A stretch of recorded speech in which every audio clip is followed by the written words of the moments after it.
السلام علیکم ورحمۃ اللہ وبرکاتہ۔ الحمد للہ رب العالمین والصلاة والسلام علی اشرف الانبیاء والمرسلین۔ اللہم لا سہل الا ما جعلته سہلا وانت تجعل الحزن اذا شئت سہلا۔ اللہم رب اشرح لی صدری ویسر لی امری واحلل عقدۃ من لسانی یفقہوا قولی۔ اللہم رب زدنا علما، اللہم رب زدنا علما۔ اللہ پاک کی حمد و ثنا اور عقائد و جہاں نبی مکرم تاجدار عرب و عجم سید المرسلین خاتم النبیین رحمت للعالمین کی ذات گرامی پر درود و اسلام کے بعد، رب کائنات کا احسان عظیم ہے کہ جس نے ہمیں ایک بار پھر یہ توفیق دی کہ ہم قرآن کی مجلس میں قرآن حکیم کو سیکھنے، پڑھنے اور اس کا پیغام سمجھنے اور اس کا پیغام دوسرے لوگوں تک پہنچانے کا ذریعہ بنے۔ اس نعمت پر ہم رب کائنات کا جتنا بھی شکر ادا کریں وہ کم ہے۔ میں قرآن کی اس مجلس میں آپ تمام حضرات کو خوش آمدید کہتا ہوں۔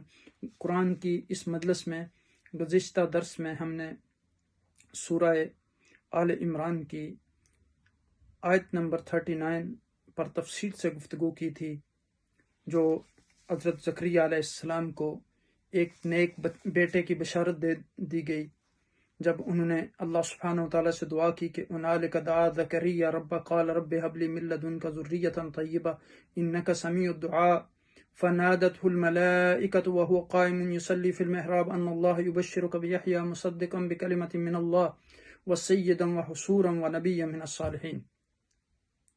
تو فرمایا اس دعا کے نتیجے میں چونکہ وہ دل سے نکلی تھی، وہ اخلاص پر مبنی تھی، وہ اسی ذات سے کی گئی تھی جو تمام دعاؤں کا سننے والا ہے، تو فوراً قبول ہوئی اور فرشتوں نے آپ کو بشارت دی کہ اللہ سبحانہ وتعالیٰ آپ کو یحییٰ کی بشارت دیتے ہیں، جبریل علیہ السلام نے، اور وہ نماز پڑھ رہے تھے زکریا علیہ السلام محراب میں۔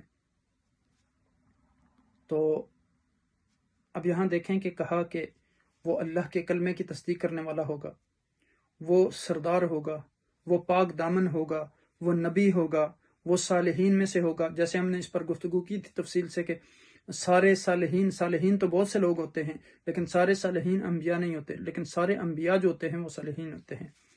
تو آج کی جو آیات ہیں، آیت نمبر 40 اور 41، اس پر ہم انشاءاللہ گفتگو کریں گے۔ قال رب ان یکون لی غلام وقد بلغنی الکبر وامرأتی عاقر قال كذلك الله يفعل ما يشاء قال رب اجعل لي آية قال آيتك ألا تكلم الناس 3 أيام إلا رمزا واذكر ربك كثيرا وسبح بالعشي والإبكار۔ صدق اللہ العظیم۔ کہا کہ اے رب کہاں سے ہوگا میرے لیے لڑکا اور مجھے پہنچ چکا بڑھاپا، یعنی میرا لڑکا کس طرح ہوگا حالانکہ میں بڑھاپے کی عمر کو آ پہنچا، وامراتی آخر اور میری بیوی بھی بانجھ ہے، جوانی کی عمر میں اولاد نہیں ہوئی تو اب کیسے ہوگی۔ قال كذلك الله يفعل ما يشاء، جواب آیا کہ اللہ سبحانہ وتعالیٰ جس طرح چاہتے ہیں وہ کرتے ہیں، یعنی جیسے اللہ سبحانہ وتعالیٰ چاہیں اللہ کرتا ہے جو چاہتا ہے۔ تو اللہ سبحانہ وتعالیٰ کن کہتے ہیں تو فیکون ہو جاتا ہے۔ قال رب اجعل لی آیا، اب یقین ہو گیا اس بشارت کا، جب یعنی امید لگ گئی تو فرمایا کہ یا اللہ کوئی علامت، کوئی نشانی بیان فرما دے تاکہ میرے دل کو اطمینان ہو جائے۔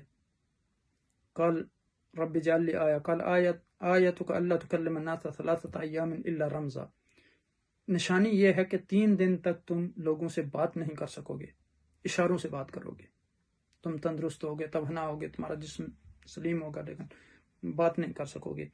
تو وَذْكُرْ رَبَّكَ كَثِيرًا، تو اس اوقات کو یوٹیلائز کرنا، اس وقت میں اللہ کے ذکر میں کثرت کرنا، وَسَبِّحْ بِالْعَشِيِّ، تسبیح کرنا صبح اور شام کو اللہ کی۔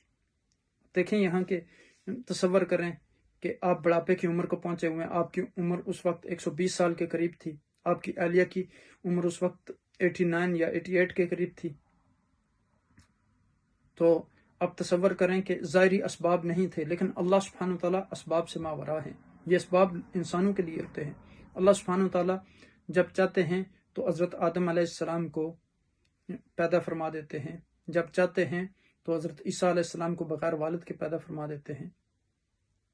تو اس لیے اللہ سبحانہ وتعالیٰ چاہتے ہیں تو مردہ کو زندہ کر دیتے ہیں۔ تو اللہ سبحانہ وتعالیٰ ہر چیز پر قادر ہیں، تو ان کے لیے یہ کوئی مشکل نہیں ہے کہ اس عمر میں ان کو بیٹا عطا کرنا۔ اب دیکھیں کہ یعنی یہاں ذکر کی بڑی فضیلت بیان کی گئی اس ان آیات میں۔ تو آپ دیکھیں کہ اللہ کے رسول صلی اللہ علیہ وسلم نے ایک حدیث میں فرمایا کہ مجھے ایسے لوگوں کے ساتھ جو صبح کے وقت ذکر کرتے ہیں بیٹھنا زیادہ پسند ہے، بدلے اس کے کہ میں حضرت اسماعیل علیہ السلام کی اولاد میں سے 4 غلام آزاد کروں۔ اور فرمایا کہ پھر جو عصر کے سے لے کر مغرب تک ذکر کرتے ہیں ان کے ساتھ مجھے بیٹھنا اس چیز سے زیادہ پسند ہے کہ میں 4 غلام آزاد کروں۔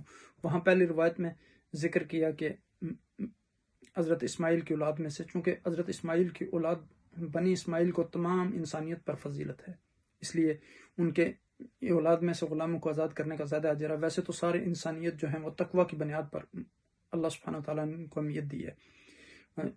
کلکم من بنی آدم و آدم من تراب، حضرت آدم علیہ السلام جو تھے تم آدم سے ہو اور آدم مٹی سے پیدا کیے گئے، اور ان اللہ لا ينظر الى صورکم ولا الى اشکالکم ولکن ينظر الى قلوبکم واعمالکم۔